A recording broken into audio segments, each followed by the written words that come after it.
سیرت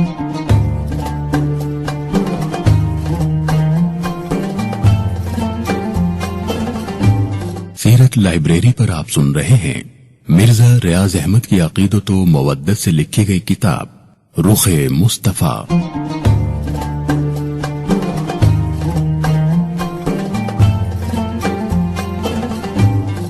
رخ مصطفیٰ پارٹ 15۔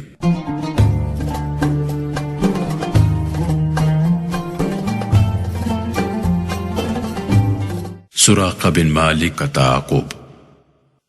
دوسری طرف اونٹوں کے لالچ میں متعدد لوگ ان دو نفوس قدسیہ کی تلاش میں تھے۔ سراقہ بن مالک سراقہ بن جاشم کو خبر ملی کہ دونوں مطلوب ہستیاں ساحل کے راستے پر دیکھی گئی ہیں۔ اس نے ہتھیار لیے اور گھوڑے پر سوار ہو کر روانہ ہو گیا۔ ٹھیک اس وقت اس چٹان کے پاس پہنچا جب رسول اللہ وہاں سے روانہ ہو رہے تھے۔ اس نے آپ کو دیکھ لیا اور چاہا کہ گھوڑا دوڑا کر نزدیک پہنچ جائے۔ حضرت ابو بکر صدیق رضی اللہ تعالیٰ عنہ نے جو رسول اللہ کی حفاظت کی فکر میں بار بار دائیں بائیں دیکھتے جا رہے تھے، انہوں نے سراقہ کو دیکھ لیا۔ مضطرب ہو کر عرض کی، یا رسول اللہ، ہمارا تعاقب کرنے والا بہت قریب آ گیا ہے۔ رسول اللہ نے فرمایا، کچھ فکر نہ کرو، اللہ ہمارا محافظ ہے۔ اتنے میں یکا یک سراقہ کے گھوڑے نے ٹھوکر کھائی اور وہ زمین پر گر گیا۔ سراقہ اٹھا اور دوبارہ اچھل کر گھوڑے پر سوار ہوا اور تعاقب کرتا ہوا پھر قریب پہنچ گیا۔ رسول اللہ نے جب سراقہ کو اپنے قریب آتے دیکھا تو اللہ تعالی سے دعا فرمائی۔ سراقہ کا گھوڑا زمین میں دھنس گیا۔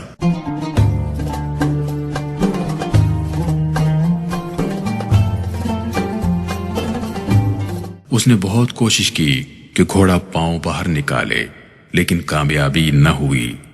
سراقہ کے چہرے پر پریشانی کے آثار نمودار ہوئے اور اس کی ہمت پست ہو گئی۔ اب اسے یقین ہو چکا تھا کہ اس کا سامنا ایک سچے رسول سے ہے۔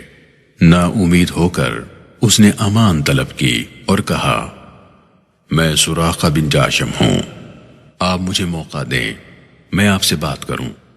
خدا کی قسم، میں اب آپ کو نقصان نہیں پہنچاؤں گا۔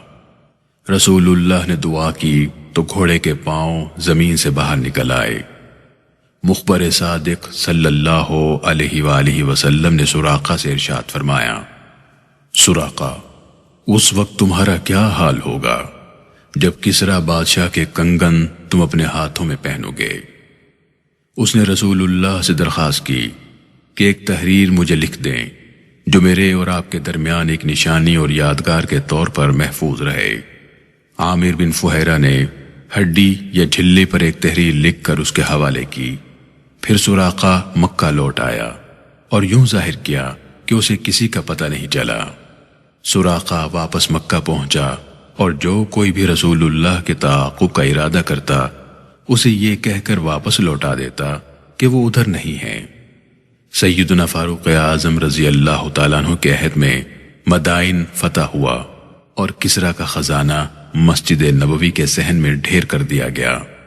سیدنا فاروق اعظم رضی اللہ تعالیٰ عنہ اسے دونوں ہاتھوں سے بکھیرنے لگے جیسے کوئی چیز تلاش کر رہے ہوں، حتیٰ کہ کسریٰ شہنشاہ ایران کے کنگن ڈھونڈ نکالے۔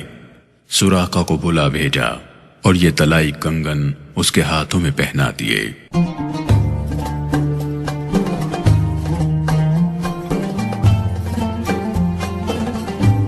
سراقہ وہ پہلے مسلمان تھے جنہیں سونا پہننا جائز ہوا۔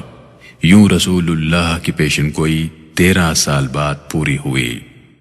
دے سکتے ہیں کیا کچھ کہ وہ کچھ دے نہیں سکتے، یہ بحث نہ کر ہاتھ بڑھا اور بھی کچھ مانگ۔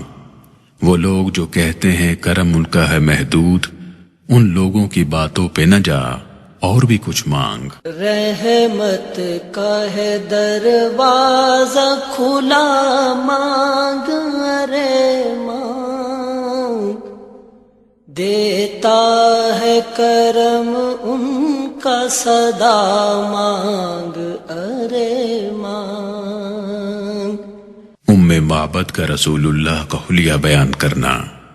گل از رختا مختا نازک بدنی را بدنی را بدنی را بدنی را۔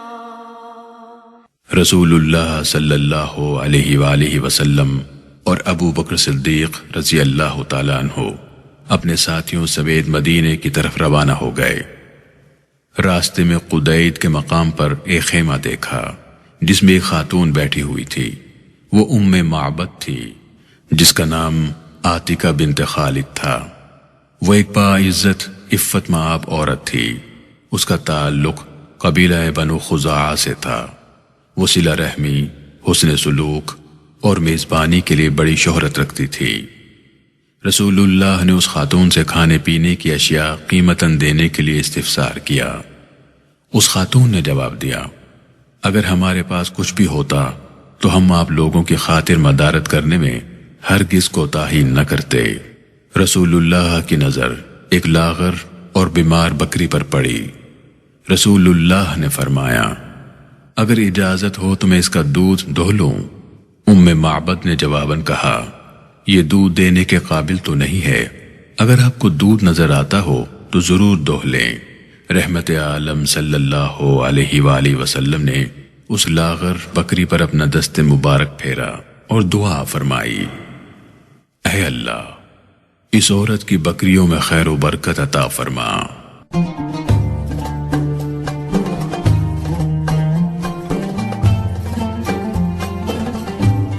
رسول اللہ نے دودھ دوہنا شروع کیا تو اس بکری نے اتنا دودھ دیا کہ گھر کا سب سے بڑا برتن دودھ سے لبریز ہو گیا، حتیٰ کہ جھاگ اوپر آ گئی۔ رسول اللہ نے پہلے دودھ ام معبد کو پینے کے لیے دیا۔ جب وہ سیر ہو گئیں تو پھر حضرت ابو بکر اور دوسرے ساتھی کو پلایا، آخر میں خود نوش کیا۔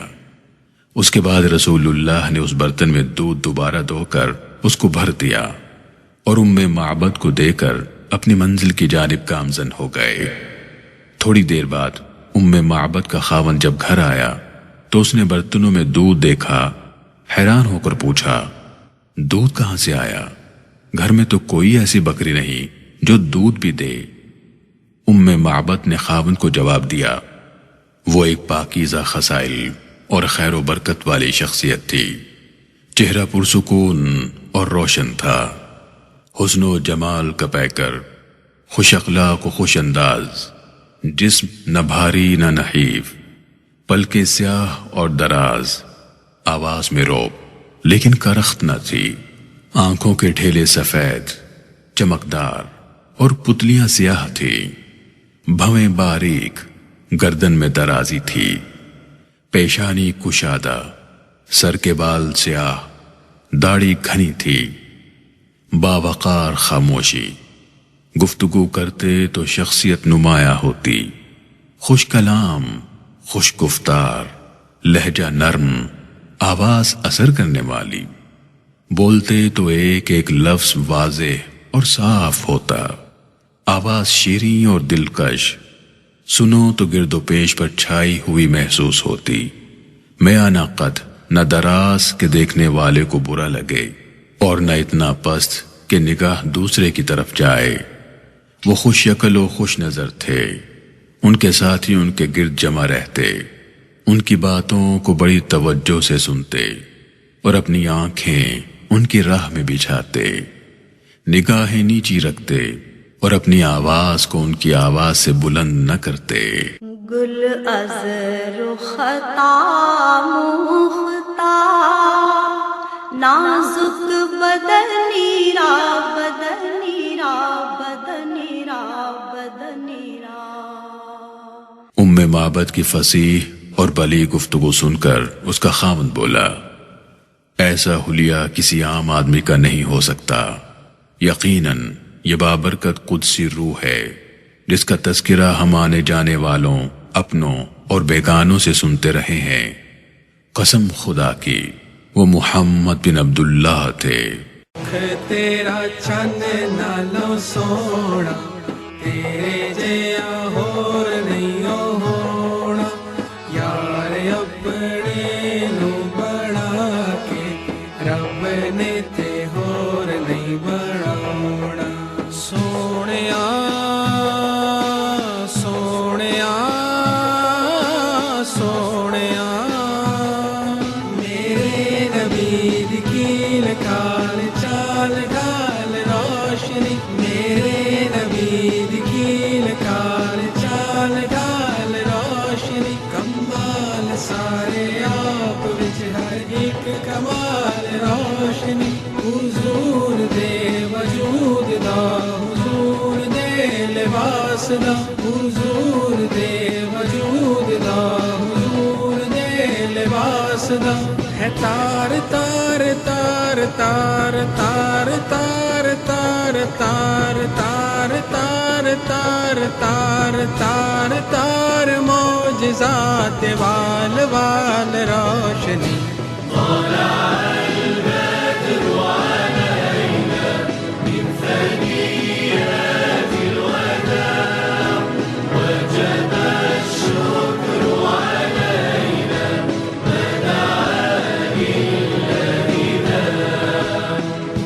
اگر میں ان کو پاتا تو ان کا ساتھ دینے کی التجا کرتا۔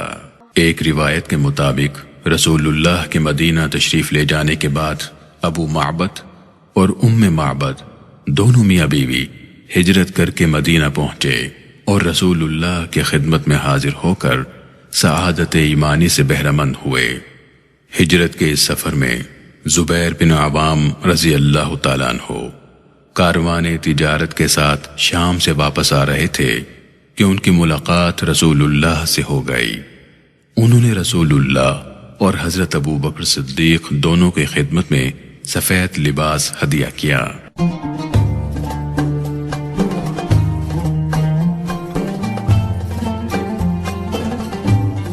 بریدہ اسلمی سے ٹکراؤ۔ اسی سفر میں بریدہ اسلمی بھی 70 ہمراہیوں کے ساتھ سامنے آئے۔ یہ بھی انعام کے لالچ میں رسول اللہ صلی اللہ علیہ وآلہ وسلم کو پکڑنے کے لیے نکلے تھے۔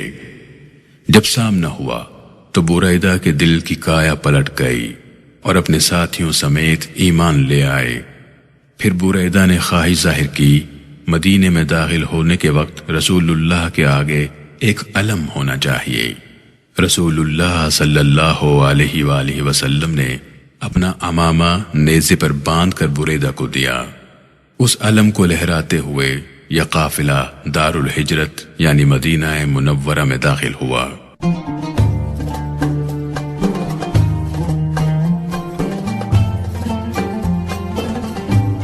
قباء میں تشریف آوری اور مسجد قباء۔ رسول اللہ صلی اللہ علیہ وآلہ وسلم 8 ربیع الاول کو پیر کے دن تقریباً 8 دن کی مسافت طے کر کے قباء پہنچے۔ قباء مدینے سے قریباً 3 میل باہر ایک ٹیلے پر واقع مختصر سی آبادی تھی۔ یہاں مسلمانوں کے کئی گھرانے رہتے تھے۔ کلثوم بن ہدم ان کے سردار تھے۔ سید عالم ان کے مہمان ہوئے۔ آپ صلی اللہ علیہ وآلہ وسلم نے وہاں 14 دن قیام کیا۔ اسی اثنا میں حضرت علی کرم اللہ وجہہ بھی مکے والوں کی امانتیں واپس کر کے پہنچ گئے اور وہ یہیں ٹھہر گئے۔ قباء میں قیام کے دنوں میں رسول اللہ نے خود اپنے دست مبارک سے وہاں مسجد کی بنیاد رکھی۔ تعمیر کے کاموں میں خود بھی حصہ لیا۔ اس مسجد کا نام مسجد قباء ہے جس کی بنیاد تقوی پر رکھی گئی۔ اس مسجد کی شان میں اللہ رب العالمین نے قرآن مجید کی سورہ توبہ آیت نمبر 108 میں یوں بیان فرمایا: لا تقم فیہ ابدا لمسجد اسس علی التقوی من اول یوم احق ان تقوم فیہ رجال یحبون ان یتطہروا واللہ یحب المطہرین۔ آپ نہ کھڑے ہوں اس میں کبھی، البتہ وہ مسجد جس کی بنیاد تقوی پر رکھی گئی ہے پہلے دن سے وہ زیادہ مستحق ہے کہ آپ کھڑے ہوں اس میں ایسے لوگ ہیں جو پسند کرتے ہیں صاف ستھرا رہنے کو، اور اللہ تعالی محبت کرتا ہے پاک صاف لوگوں سے۔ یہ اسلام کی پہلی مسجد ہے۔ اس مسجد میں 2 نفل ادا کرنے کا ثواب عمرے کے ثواب کے برابر ہے۔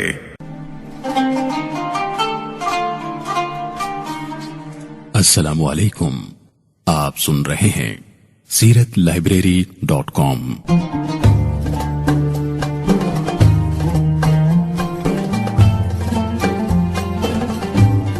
پہلی نماز جمعہ۔ قباء میں 14 دن کے قیام کے بعد رسول اللہ نے مدینہ شہر کا رخ کیا۔ یہ جمعے کا دن تھا۔ بنی سالم کے محلے میں نماز جمعہ کا وقت ہو گیا۔ رسول اللہ کی امامت میں یہاں جمعے کی پہلی نماز ادا کی گئی۔ نماز سے پہلے معلم کائنات نے جمعے کا خطبہ دیا۔ خطبہ ایسا پر اثر اور فصیح و بلیغ تھا کہ جس نے بھی سنا وہ متاثر ہوئے بغیر نہ رہ سکا۔ یہاں بعد میں مسجد تعمیر کی گئی جو مسجد غبیب کے نام سے مشہور ہوئی۔ مدینے کے لوگوں کو رسول اللہ کی تشریف آوری کی اطلاع مل چکی تھی۔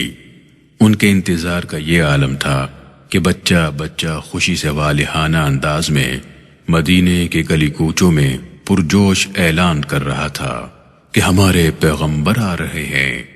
چھوٹی بچیاں چھتوں پر چڑھ کر رسول اللہ کے آنے کی خوشی میں گیت گاتی تھیں۔ نوجوان ہتھیار سجا کر ہر روز شہر سے باہر نکل کر گھنٹوں انتظار میں گزار دیتے۔ جب سورج کی تمازت بڑھ جاتی تو واپس گھروں میں آ جاتے۔ ایک دن وہ انتظار کرنے کے بعد واپس جا رہے تھے کہ ایک یہودی نے مختصر سا قافلہ آتے دیکھ کر پکارا، لوگو، تم جس کا انتظار کرتے تھے وہ آ گئے۔ اس آواز کو سنتے ہی سارا شہر تکبیر کے نعروں سے گونج اٹھا۔ بنو نجار رسول اللہ کے خیر مقدم کے لیے اس شان سے نکلے کہ ان کے جسموں پر ہتھیار سجے ہوئے تھے۔ لوگ مدینے سے باہر دور تک 2 رویا صف بستہ کھڑے تھے۔ چھوٹی بچیاں دف بجا کر ترانہ خیر مقدم گا رہی تھیں۔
ہم پر 14ویں کا چاند طلوع ہوا، کوہ ودا کی گھاٹیوں سے ہم پر خدا کا شکر واجب ہے۔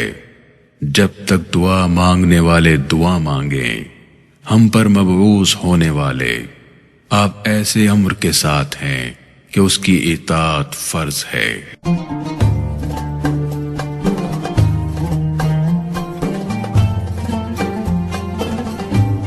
بنو نجار کے جوش و خروش اور مسرت کی انتہا نہ تھی، کیونکہ انہیں یقین تھا کہ سرور عالم صلی اللہ علیہ وآلہ وسلم انہیں ہی شرف میزبانی بخشیں گے۔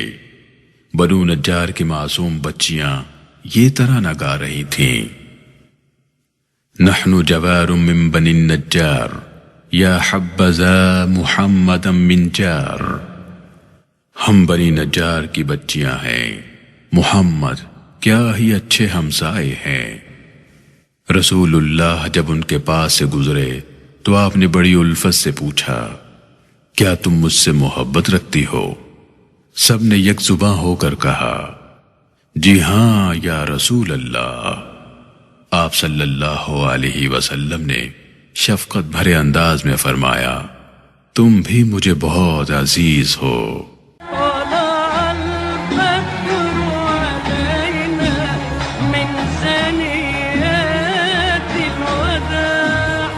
وجب الشكر علينا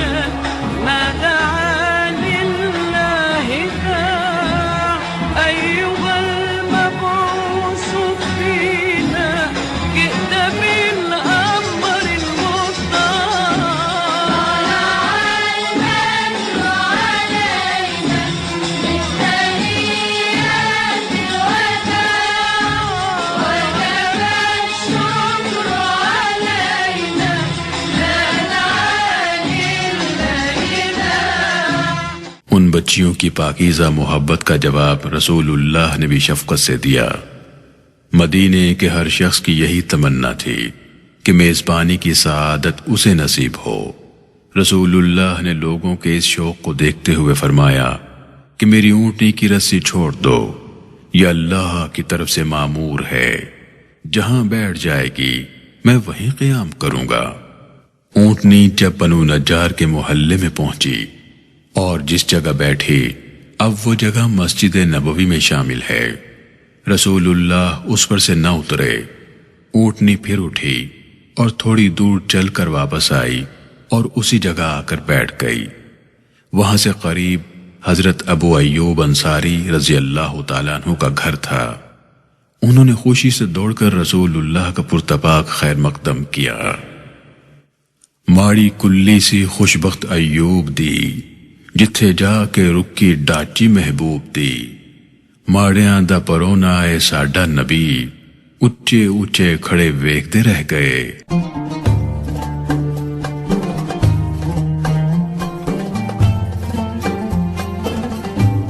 ان تاریخ ساز ساعتوں کو چشم تصور میں لائیے جب اللہ کے حبیب، امت کے غمخوار اور مظلوم انسانیت کے نجات دہندہ سرور دو عالم صلی اللہ علیہ وآلہ وسلم نے مدینے کی سرزمین پر قدم رنجا فرمایا۔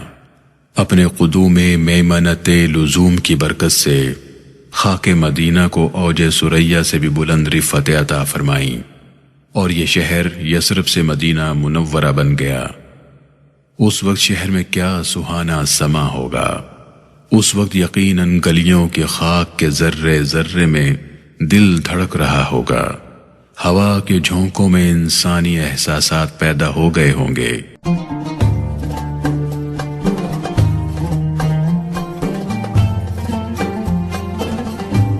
مدینہ منورہ تو ابتدائے آفرینی سے ہی ان لمحوں کے انتظار میں ساعتیں گن رہا تھا۔ مدینہ منورہ اس کائنات کے وجود کی ضمانت، اللہ کے حبیب کا مستقل مسکن بننے جا رہا تھا۔ اس شہر بے مثال کا نام ہی برکت کا باعث بن گیا۔ اللہ کے رسول کا جسد خاکی بھی مدینہ منورہ کی زمین کو عزت عطا کر گیا۔ رسول اللہ نے ہجرت سے پہلے ہی مدینہ منورہ کے لوگوں سے وعدہ کیا تھا کہ میرا جینا مرنا تمہارے ساتھ ہے۔ اللہ کے رسول نے اپنا وعدہ پورا کر دیا۔ یہ دنیا ایک سمندر ہے مگر ساحل مدینہ ہے، ہر ایک موجے بلا کی راہ میں حائل مدینہ ہے۔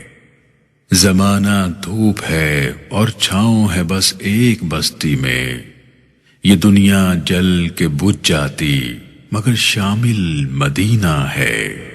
یہ دنیا ایک سمندر ہے مگر ساحل مدینہ ہے،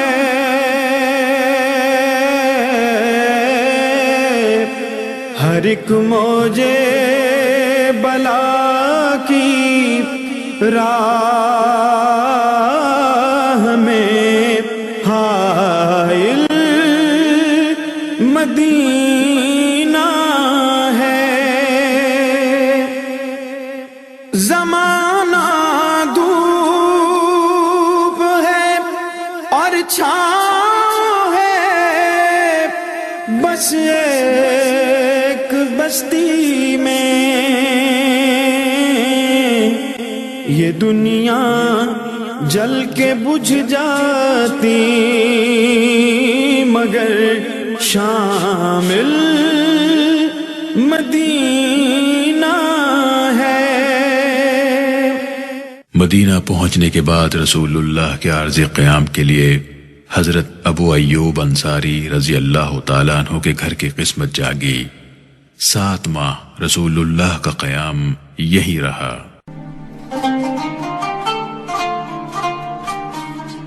السلام علیکم، آپ سن رہے ہیں سیرتلائبریری.com۔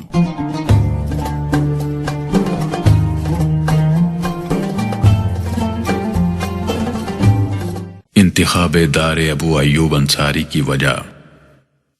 رسول اللہ نے اپنے قیام کے لیے حضرت ابو ایوب انصاری رضی اللہ تعالیٰ عنہ کے مکان کو کیوں پسند کیا؟ اس کے بارے میں اولین سیرت نگار ابن اسحاق نے اپنی تالیف المبتدا میں اور امام ابن ہشام نے التیجان میں اور ابن عساکر نے اپنی تاریخ دمشق میں ایک واقعہ نقل کیا ہے۔ تاریخ ابن عساکر کے حوالے سے اس کا خلاصہ پیش ہے۔ تبع یعنی یمن کا بادشاہ مکے میں خانہ کعبہ کی زیارت کرنے کے بعد اور اسے غلاف پہنانے کے بعد اپنے لشکر جرار سمیت یثرب کی طرف روانہ ہوا۔ اس وقت یثرب ایک پانی کے چشمے کا نام تھا جہاں کھیتی باڑی کا کوئی نام و نشان نہ تھا۔ تبع کے ہمراہ لشکر کے علاوہ صاحب کمال علماء و حکماء کا بھی ایک جمع غفیر تھا جو اس نے مختلف علاقوں سے چن چن کر اکٹھا کیے تھے۔ یثرب پہنچ کر اس نے وہاں قیام کیا۔ ایک روز 400 علماء بادشاہ کے دروازے پر آ کھڑے ہوئے اور گزارش کی کہ ہم اپنے شہروں کو چھوڑ کر ایک طویل عرصے تک جہاں پناہ کے ساتھ سفر کرتے رہے ہیں، اب ہم چاہتے ہیں کہ یہاں سکونت اختیار کریں یہاں تک کہ ہمیں موت آ جائے۔ بادشاہ نے وزیر کو بلایا اور کہا، وجہ معلوم کرو جس کے باعث ان لوگوں نے میرے ساتھ چلنے کا عزم ترک کر دیا ہے، حالانکہ مجھے ان کی سخت ضرورت ہے۔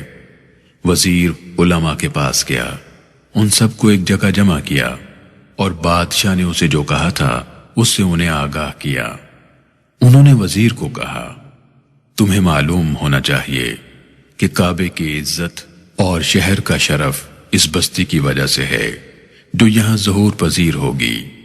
ان کا نام نامی محمد ہوگا، وہ حق کے امام ہوں گے، وہ صاحب قرآن، صاحب قبلہ اور صاحب لواء و منبر ہوں گے۔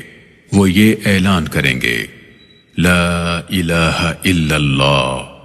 ان کی پیدائش مکے میں ہوگی، ان کی ہجرت کا یہ شہر بنے گا، پس خوشخبری ہے اس کے لیے جو ان کا زمانہ پالے گا اور ان پر ایمان لے آئے گا۔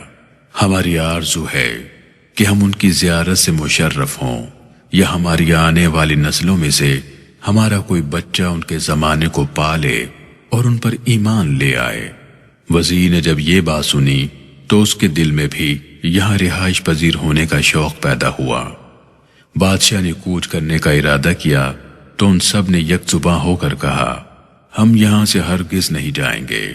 یہ دنیا ایک سمندر ہے مگر ساحل مدینہ ہے۔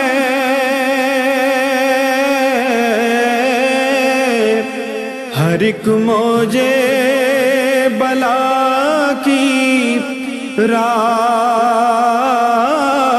میں حائل مدینہ ہے۔ زمانہ دھوپ ہے اور چھاؤں ہے، بس ایک بستی میں یہ دنیا جل کے بجھ جاتی مگر شامل مدینہ ہے۔ ہم نے اس کی وجہ آپ کے وزیر کو بتا دی ہے۔ بادشاہ نے وزیر کو بلا کر دریافت کیا، اس نے سارا ماجرا کہہ سنایا۔ بادشاہ سوچ میں پڑ گیا۔ اس نے فیصلہ کیا کہ وہ 1 سال تک رسول اللہ کی آمد کے انتظار میں یہاں ٹھہرے گا۔ بادشاہ نے حکم دیا کہ ان 400 علماء کے لیے 400 رہائشی مکانات تعمیر کیے جائیں۔ اس نے 400 کنیزیں خریدیں، انہیں آزاد کیا، پھر ان کا نکاح ایک ایک عالم سے کر دیا، انہیں زر کثیر بخشا تاکہ وہ یہاں کے اخراجات آسانی سے برداشت کر سکیں۔ ایک خط لکھا جسے سونے کے ساتھ سر بمہر کر دیا، ان علماء سے جو سب سے بڑا عالم تھا اس کے سپرد کیا اور اس سے التماس کی کہ اگر اس کو رسول اللہ کی زیارت نصیب ہو تو یہ عریضہ خود رسول اللہ کی بارگاہ میں پیش کرے، ورنہ اپنی اولاد در اولاد کو وصیت کرتا جائے کہ جس کو وہ عہد سعید دیکھنا نصیب ہو اور رحمت عالم کی زیارت کا شرف میسر آئے تو وہ اس کا عریضہ بارگاہ رسالت میں پیش کرے۔ مدینے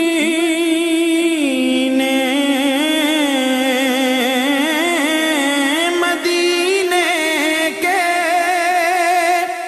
مسافر تجھ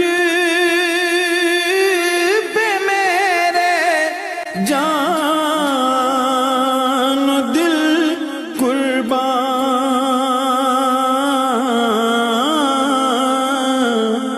تیری آنکھیں بتاتی ہیں تیری منزل مدینہ ہے۔ یہ خط ابو ایوب انصاری کے پاس محفوظ تھا۔ تبع کی وفات کے 1000 سال بعد رسول اللہ کی ولادت باسعادت ہوئی۔ رسول اللہ نے جب مکے سے مدینہ منورہ ہجرت کی اور اہل یثرب کو پتہ چلا تو انہوں نے مشورہ کیا کہ اس خط کو رسول اللہ کی خدمت میں کیسے پہنچایا جائے۔ حضرت عبد الرحمن بن عوف جو مکے سے ہجرت کر کے یثرب پہنچ گئے تھے، انہوں نے مشورہ دیا کہ وہ ایک قابل اعتبار شخص کا انتخاب کریں اور یہ خط دے کر رسول اللہ کی خدمت اقدس میں روانہ کریں۔ ایک زیرک آدمی جس کا نام ابو لیلہ تھا اور انصار کے قبیلے میں سے تھا، اسے یہ خط دے کر بھیجا گیا۔ اسے پرزور تاکید کی گئی کہ اس خط کو بہت حفاظت سے رکھے اور رسول اللہ کی خدمت میں پیش کرے۔ جب اثناء سفر رسول اللہ قبیلہ سلیم کے شخص کے پاس ٹھہرے ہوئے تھے، وہاں پہنچا تو رسول اللہ نے اس کو دیکھتے ہی پہچان لیا۔ فرمایا، انت ابو لیلہ، تم ابو لیلہ ہو؟ اس نے عرض کیا، ہاں۔ پھر رسول اللہ نے پوچھا، تبع اول شاہ یمن کا خط تمہارے پاس ہے؟ وہ یہ سن کر ششدر رہ گیا اور سراپا حیرت بن کر پوچھنے لگا، آپ کون ہیں؟ آپ جادوگر تو نہیں؟ رسول اللہ نے فرمایا، نہیں، بلکہ میں محمد ہوں۔ ہات الکتاب، وہ خط پیش کرو۔ اس نے اپنا سامان کھولا جس میں اس نے وہ خط چھپا رکھا تھا۔ خط رسول اللہ کی خدمت میں پیش کیا۔ حضرت ابو بکر نے یہ خط پڑھ کر سنایا، اے اللہ کے رسول، میں آپ پر اور آپ کی کتاب پر ایمان لایا ہوں جو اللہ تعالیٰ آپ پر نازل فرمائے گا۔ میں نے رسول اللہ کا دین قبول کیا ہے اور آپ کی سنت پر عمل کروں گا۔ آپ کے رب پر اور کائنات کے پروردگار پر ایمان لایا ہوں، اور جو احکام شریعت آپ اللہ کی طرف سے لے کر آئیں گے ان پر محکم یقین رکھتا ہوں۔ اگر مجھے رسول اللہ کی زیارت نصیب ہو جائے تو یہ میری انتہائی خوش بختی ہوگی، اور اگر میں زیارت کی سعادت سے بہرہ نہ ہو سکوں تو قیامت کے روز میری شفاعت فرمائیے، مجھے فراموش نہ کیجیے۔ میں رسول اللہ کے ان فرما بردار اور اطاعت گزار امتیوں میں سے ہوں جو رسول اللہ کی آمد سے پہلے رسول اللہ پر ایمان لائے تھے۔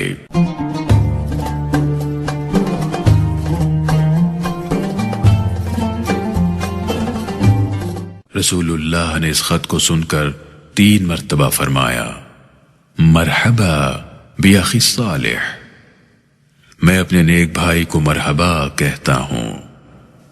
رسول اللہ نے ابو لیلہ کو حکم دیا کہ وہ واپس یثرب چلا جائے اور وہاں کے لوگوں کو رسول اللہ کی آمد کے بارے میں آگاہ کرے۔